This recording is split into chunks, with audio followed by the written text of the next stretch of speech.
A collection of colorful artwork displayed in a Milwaukee alley demonstrates what can be accomplished with the broad strokes of talented painters. Michael Schlesinger takes us to Bridge Battle Alley to share their vision for a city looking ahead to brighter days. Making maybe a not so pretty alley a little bit more beautiful. A simple goal on paper turns into a patchwork of colorful murals in the bar and restaurant district off Water Street near downtown Milwaukee. Mo Crosby is the brainchild behind this collaboration, located in the Westtown area. It was a centerpiece of 414 Day, held virtually this year because of the pandemic. A huge attraction, a tourist attraction, of course. This is already your entertainment district area of town. But the significance for me is, paying homage to our local Milwaukee artists, these local businesses downtown here, and any visitors. So all of them are pretty unique. The ones that are up right now are all Milwaukee kind of based.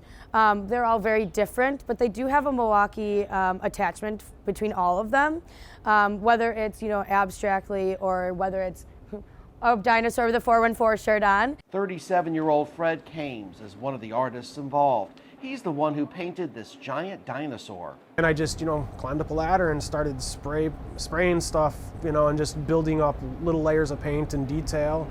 And then I did use a stencil for my name there in the corner, but everything else is freehand spray paint.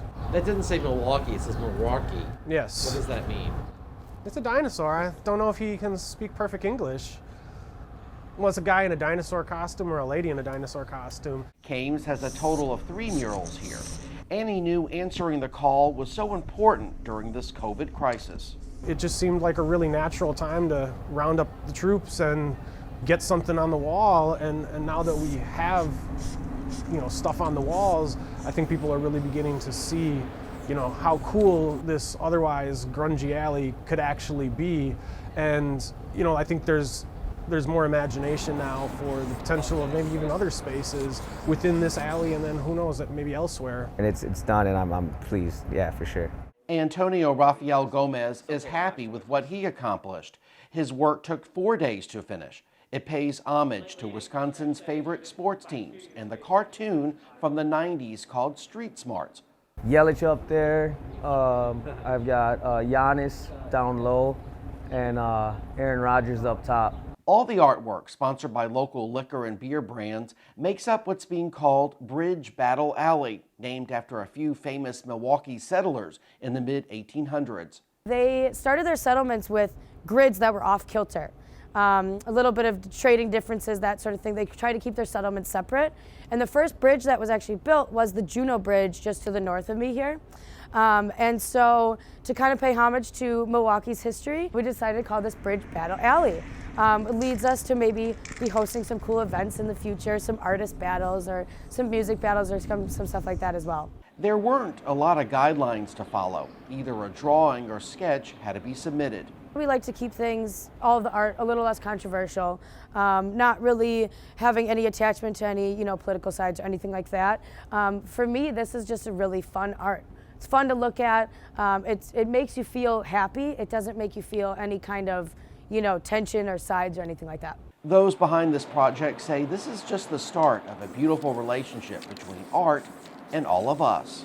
2 years down the road, I'm hoping that we have everything from Highland to up to McKinley, that's not historical buildings, covered. I'm hoping that I can sit out here on the Elwoods patio and watch people walking to Bucks games and getting their Instagram photos in front of this.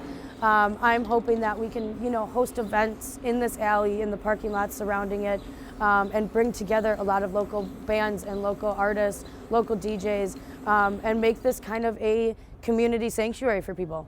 Business owners like Nate Showers of Elwood's Liquor and Tap see the beauty in it as well. Maybe they're gonna walk down and check it out, and now they're here, might as well stop in and have a beer instead of going to, down to Brady Street or whatever like that. Kind of keeps people in our area, hopefully, kind of a destination. The more we add and the more public art that we add, the statues that grace Wisconsin Avenue every year have become more and more popular. I think that people are starting to realize that it is a huge tourist attraction. It is a huge revenue builder, and it does bring the community together. Not only paying homage to the history of Milwaukee, but we want to become part of the history of Milwaukee too.